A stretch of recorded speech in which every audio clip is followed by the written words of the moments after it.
झारखंड में बीजेपी समर्थित निर्दलीय उम्मीदवार परिमल नथवानी की राज्यसभा चुनाव में जीत के बाद झारखंड सरकार और इंडिया गठबंधन में कोहराम मचा हुआ है। कल हुए राज्यसभा चुनाव में बहुमत होने के बावजूद कांग्रेस उम्मीदवार प्रणव झा हार गए। अब कांग्रेस आरोप लगा रही है कि इंडिया गठबंधन के दो दलों राष्ट्रीय जनता दल और लेफ्ट पार्टियों के विधायकों ने उनके साथ धोखा किया और अपना वोट परिमल नथवानी को बेच दिया। इन विधायकों ने क्रॉस वोटिंग की, जबकि ये दोनों पार्टियां कांग्रेस को हद में रहने की नसीहत दे रही हैं और कह रही हैं कि वो बेकार की अफवाह फैलाने से बचे। उधर ये भी खबर आ रही है कि हेमंत सोरेन ने जानबूझकर कांग्रेस के उम्मीदवार की मदद नहीं की और कांग्रेस ने उनके साथ बिहार और आसाम विधानसभा में काम किया था, उसका बदला ले लिया। आरजेडी भी बिहार में कांग्रेस विधायकों की क्रॉस वोटिंग से नाराज थी, जिनके कारण उनका राज्यसभा उम्मीदवार चुनाव हार गया था। इस अविश्वास और बदला लेने की खबरों से झारखंड की हेमंत सोरेन की स्थिरता पर भी सवाल खड़े हो रहे हैं। नमस्कार, मैं हूं अरुणा त्यागी और आप देख रहे हैं न्यूज मैप इंडिया। आज मैं बताऊंगी कि झारखंड की राजनीति से लेकर केंद्र में इंडिया गठबंधन तक प्रणव झा की हार कैसे हॉट टॉपिक बनी हुई है और इंडिया गठबंधन के नेताओं में हॉट टॉक हो रही है।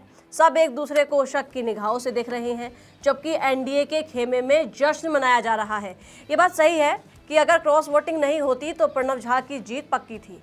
इंडिया गठबंधन के पास कुल मिलाकर 56 वोट थे और अगर उसके दोनों उम्मीदवार बैद्यनाथ राम और प्रणव झा के बीच ईमानदारी से 28-28 वोटों का बंटवारा होता तो दोनों आराम से जीत जाते। लेकिन झारखंड मुक्ति मोर्चा के उम्मीदवार बैद्यनाथ राम को 31 वोट मिले और प्रणव झा को केवल 20 वोट ही मिले, जबकि एनडीए समर्थित निर्दलीय उम्मीदवार परिमल नथवानी ने 30 वोट हासिल कर लिए। कांग्रेस के नेता आरोप लगा रहे हैं कि प्रणव झा को सिर्फ कांग्रेस के 16 और जेएमएम के 4 विधायकों को ही वोट मिले, जबकि आरजेडी के 4 और लेफ्ट के 2 विधायकों ने क्रॉस वोटिंग की, जिससे प्रणव झा हार गए। ये आशंका जताई जा रही है कि हेमंत सरकार को समर्थन दे रहे कम से कम 7 विधायकों ने गठबंधन धर्म के खिलाफ जाकर मतदान किया। ये 7 विधायक किस पार्टी के हैं, इसकी पुष्टि को लेकर अभी तक कोई बात नहीं हुई।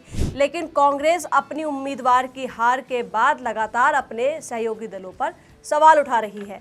झारखंड के कांग्रेस प्रभारी के राजू का आरोप है कि कांग्रेस को इंडिया गठबंधन के 26 विधायकों को वोट मिलने चाहिए थे, लेकिन 6 वोट कम मिले।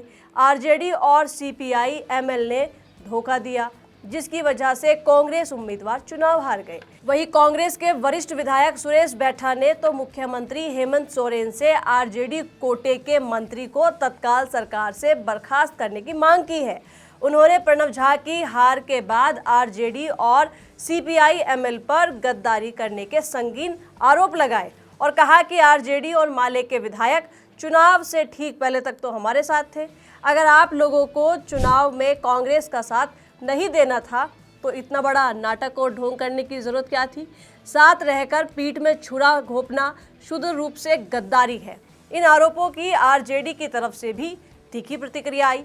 आरजेडी के झारखंड के नेताओं ने दावा किया कि उनके विधायकों ने गद्दारी नहीं की, प्रणव झा को ही वोट दिया, जबकि कांग्रेस का खुद का अपना विधायकों पर कोई कंट्रोल है नहीं।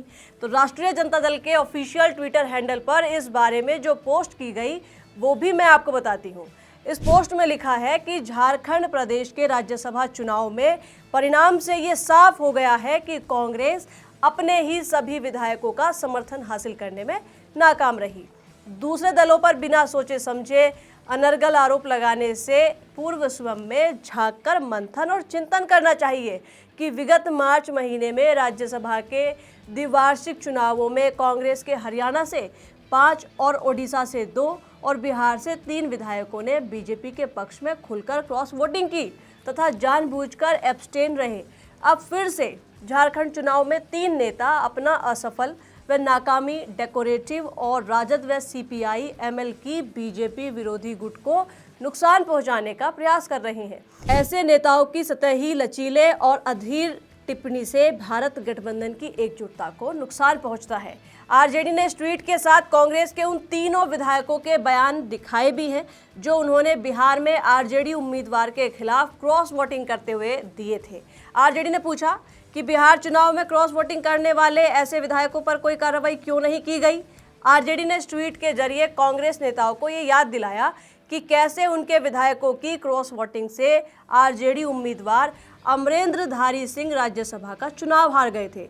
इसलिए ये माना जा रहा है कि आरजेडी ने भी प्रणब झा की हार सुनिश्चित कर कांग्रेस को जैसा का तैसा वाला जवाब दे दिया। तो राजनीति के जानकार ये संभावना भी जता रहे हैं कि आरजेडी के साथ झारखंड मुक्ति मोर्चा भी कांग्रेस उम्मीदवार की हार चाहता था, क्योंकि जेएमएम उम्मीदवार वैद्यनाथ को 31 वोट नहीं मिलते, उन्हें 28 वोटों की ही जरूरत थी और 56 में से बाकी बचे 28 वोट कांग्रेस के प्रणब झा को मिलते तो वो भी जीत जाते। पर वैद्यनाथ को 3 वोट एक्स्ट्रा दिलाए गए, जिससे कांग्रेस की हार सुनिश्चित हो गई। यह आशंका इसलिए भी जताई जा रही है क्योंकि शुरू में सीएम हेमंत सोरेन ये सीट कांग्रेस को देने के पक्ष में बिल्कुल नहीं थे।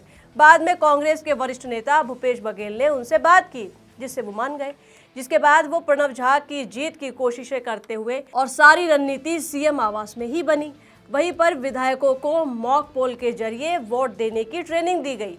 इसके बावजूद मुख्यमंत्री हेमंत सोरेन वर्ष 2019 के बाद पहली बार किसी मोर्चे पर विफल रहे। शुरू में कांग्रेस द्वारा स्वयं को प्रत्याशी घोषित किए जाने और उसके बाद मनोबल के बाद वह सत्तारूढ़ गठबंधन के दोनों प्रत्याशियों की जीत के प्रयास में लग गए थे। उन्होंने स्वयं नेतृत्व भी संभाल लिया था। सारी रणनीति मुख्यमंत्री आवास में उनके मार्गदर्शन में ही बनती रही थी। इसके बावजूद इंडिया गठबंधन के 3 वोट अवैध हो गए, जबकि 4 विधायकों ने क्रॉस वोटिंग कर दी। तो इस तरह से अगर देखा जाए तो प्रणब झा की हार कोई मामूली हार नहीं है।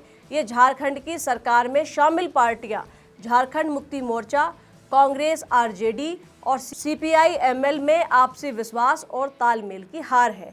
सीपीआई-एमएल हेमंत सोरेन सरकार को बाहर से समर्थन दे रही है, इसलिए उसे कोई फर्क नहीं पड़ता। मगर पार्टी के महासचिव दीपांकर भट्टाचार्य ने कांग्रेस अध्यक्ष मल्लिकार्जुन खड़गे को एक ओपन लेटर लिखा है, जिसमें यह दावा किया गया कि उनके विधायकों ने गठबंधन धर्म का पालन किया। इसके बावजूद कांग्रेस के नेता जिस तरह की बयानबाजी कर रहे हैं वो इंडिया गठबंधन की यूनिटी के लिए ठीक नहीं है। हेमंत सोरेन सरकार में आरजेडी और कांग्रेस दोनों शामिल हैं।